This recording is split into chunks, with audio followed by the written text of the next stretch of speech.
I can easily say probably the worst case I've ever worked on in my career.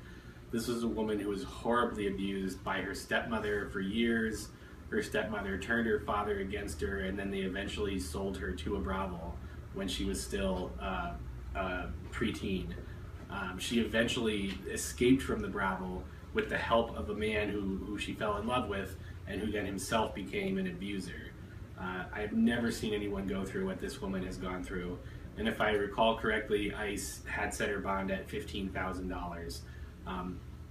This is a case that she's going to win. She's going to be granted asylum based on how extreme the facts of this case are, and it's just unconscionable that we're setting a bond amount for her that is, many times what attorneys ourselves may be earning in a month's worth of solid work. It still astonishes me. It has never ceased astonishing me that we have this system of incarcerating people for essentially civil violations, and that the women and children that we have encountered, and this is unusual and unlike anything I had experienced before.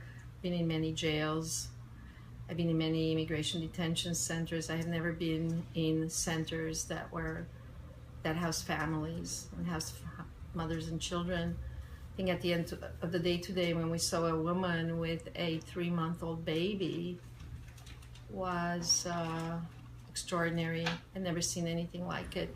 The women we're encountering here are not criminal detainees, and none of them have criminal history. I have not encountered one with an iota of criminal history, either in their own country or in the US. And yet here they are in prolonged incarceration. And ironically, the government recognizes that they're entitled to release because they're issuing them bonds, but the bonds that they're issuing are impossible to meet. So I think that we, as a society or as a government, are just completely deaf to how much of a psychological toll any kind of detention exacts on people.